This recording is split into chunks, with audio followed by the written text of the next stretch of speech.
Mana pour le tourisme, l'avenir de notre Finnois.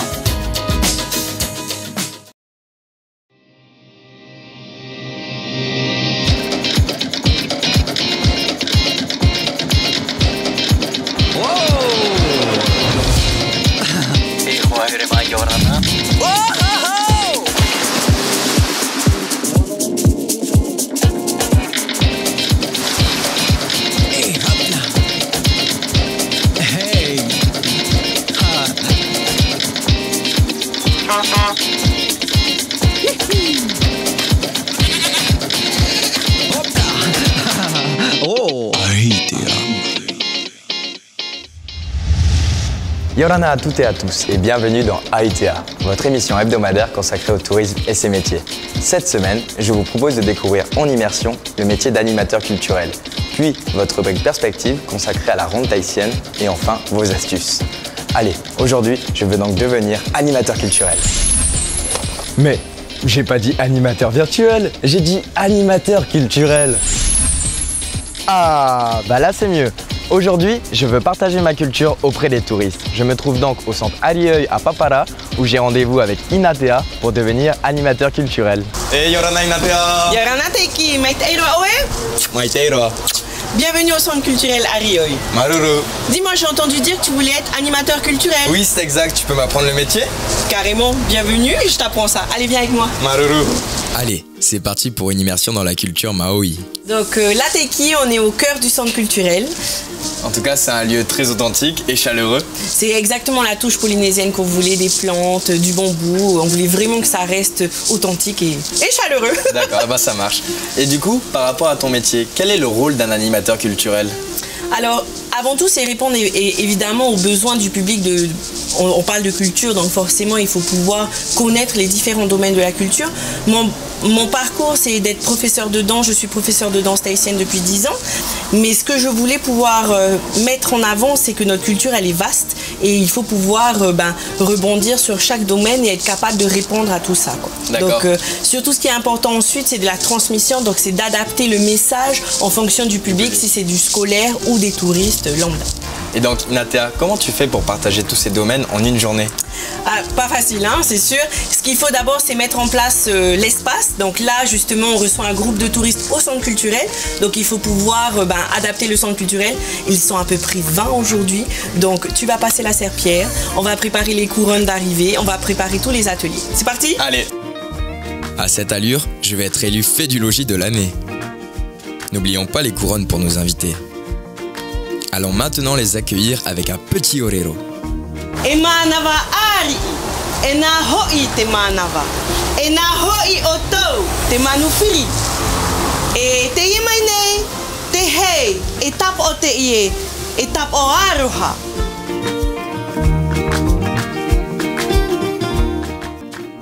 La première activité culturelle concerne le coco. Une chose très importante qui dans notre culture, le cocotier. Il fait partie de notre quotidien, donc à la fois pour construire nos maisons, l'utiliser, mais aussi pour des remèdes médicinaux, mais surtout pour l'alimentation, le ma'a. L'objectif est d'apprendre à faire du lait de coco. Retirer la bourre, ouvrir, râper et finalement extraire le lait de coco qui nous servira à cuisiner du hippo, ce délicieux pain au coco.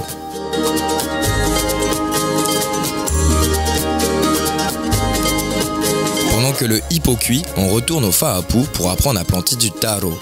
Alors, on a vraiment de la chance là en ce moment, c'est qu'on est sur les lunes de plantation. Avant-hier, c'était la 27e lune, Tane.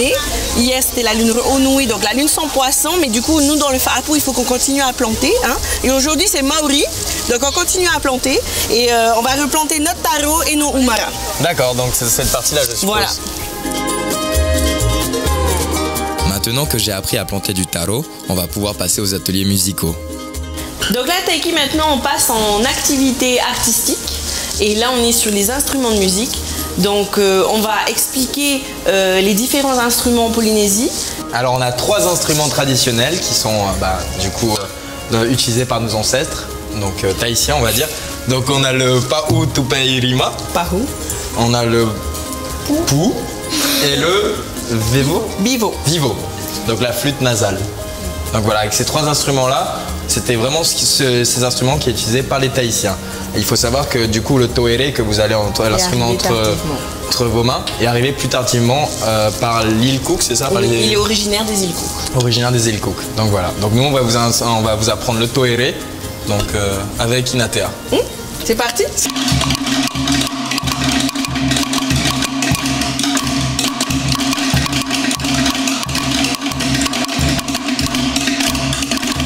Donc maintenant que le rythme est bien acquis, on va aller faire du tapa. C'était vraiment important d'apprendre le rythme parce que tu vas voir pourquoi maintenant. D'accord. C'est Riva? Allez, c'est Riva, on va faire du tapa.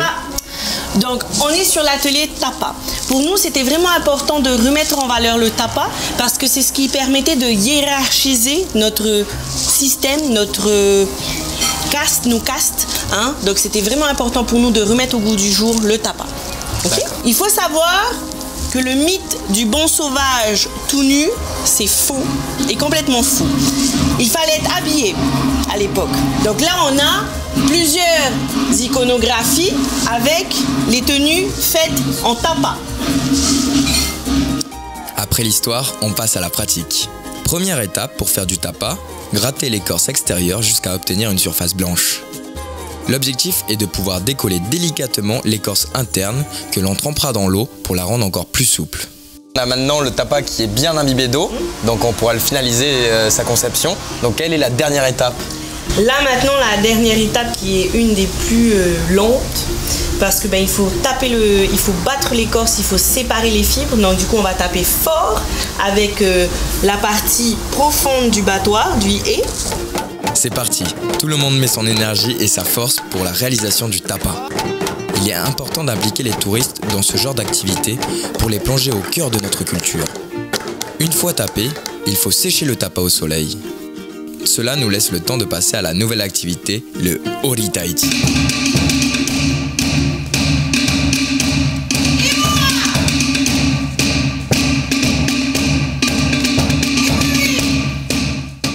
Waouh, superbe! Inatea a vraiment un don pour la transmission de son savoir. Quelle énergie!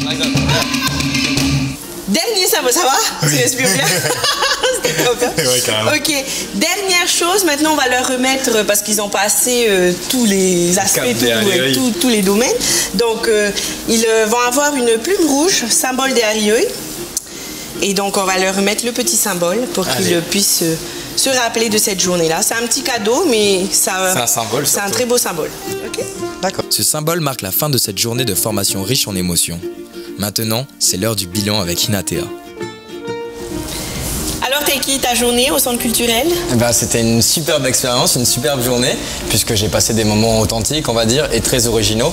Donc la mise en place de toute l'organisation en quelque sorte, mais il y avait aussi le contact avec les touristes, puisque là on avait affaire à des touristes. Mais ce que j'ai bien adoré en fait dans le métier, c'est que du coup, c'est pas uniquement visé que pour les touristes. Ça a aussi le côté pour nous les locaux qui veulent, on va dire, redécouvrir notre culture, parce que moi j'ai appris beaucoup de choses et c'était fort bien intéressant. Il y avait beaucoup de qualités qu'il faut avoir pour être animateur culturel, puisque là on était avec des Chinois, donc on avait un traducteur qui était là pour nous, mais si on a un animateur qui est polyglotte, ça peut être beaucoup plus facile. Alors effectivement, parler une autre langue est importante. Là on a de la chance justement, maintenant il y a la possibilité d'apprendre le chinois, d'apprendre également le japonais, mais c'est sûr que la langue importante à apprendre c'est l'anglais, donc il faut vraiment être bilingue seulement pour l'instant au niveau de l'anglais. L'autre qualité à avoir c'est d'être curieux, parce que en tant que Polynésien, se remettre en question et d'être curieux de voir d'autres domaines, parce que on peut être expert dans un domaine, mais il faut apprendre également sur d'autres aspects de la culture. Il faut être polyvalent, ça c'est une des qualités les plus importantes. Du jour au lendemain, tu peux être à la cuisine, tu peux être dans le fa'apu, il faut vraiment être polyvalent. Donc si vous voulez devenir comme Inatea, animatrice culturelle, retrouvez toutes les informations en fin d'émission dans la rubrique Astuces. Maruru pour cette journée, Inatea, c'était un plaisir. Maru.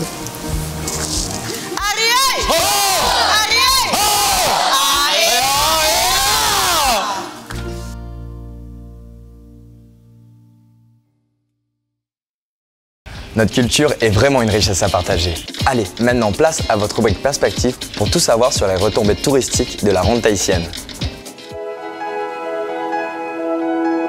Créée en 2011, la ronde tahitienne est devenue en quelques années un rendez-vous incontournable des amoureux de la petite reine. Lancée par une poignée de passionnés, la ronde tahitienne fait partie aujourd'hui, selon la presse spécialisée, du top 50 des plus belles épreuves cyclistes internationales. On a souhaité au départ créer une épreuve populaire qui n'existait pas en Polynésie, c'était en 2011.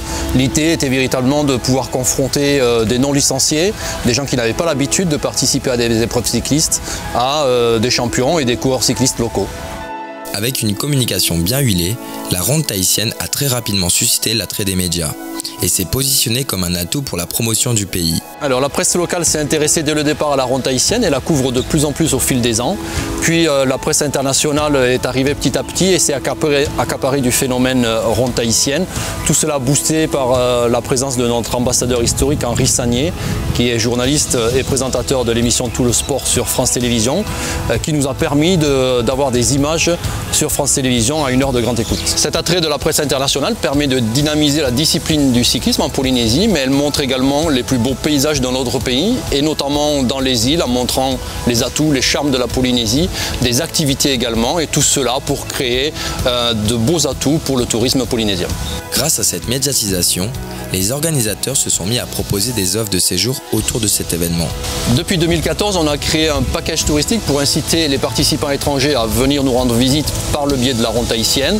C'est un package touristique qui a de plus en plus de succès et auquel s'est rattaché en 2018 des croisières cyclistes qui ont réuni au total 369 participants. Il faut savoir que 100% des participants ont participé à des activités touristiques. Les gens qui étaient sur les croisières ont tous participé à des activités, parfois jusqu'à 10 activités pendant leur séjour en Polynésie. On a touché donc le secteur de l'hôtellerie, mais également le secteur des prestataires de services d'activités, les transports intra-insulaires, et beaucoup de gens touchés par le secteur touristique ont bénéficié de l'attrait de la ronde tahitienne. Malgré ce succès, Benoît Rival et ses partenaires ne relâchent pas leurs efforts. Les perspectives et projets pour les prochaines éditions sont prometteuses.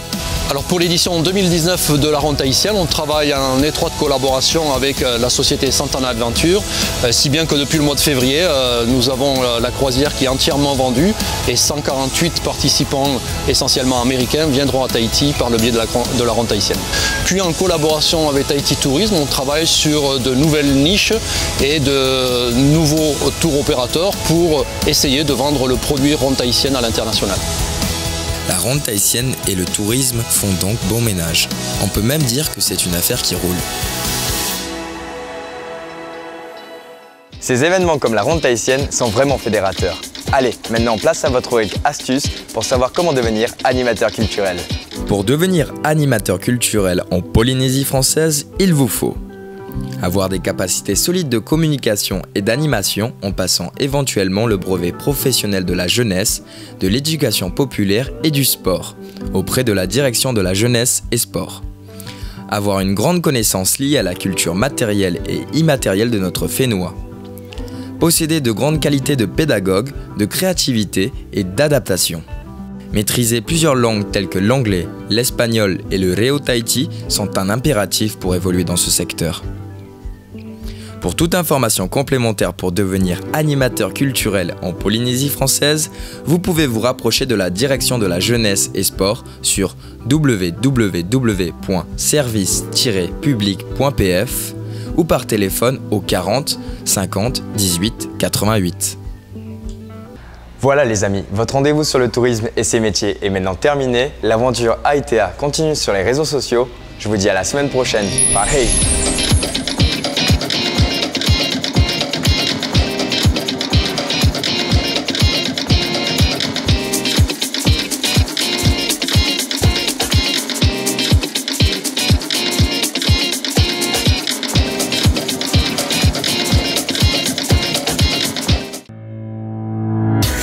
Notre mana pour le tourisme, l'avenir de notre Fénois.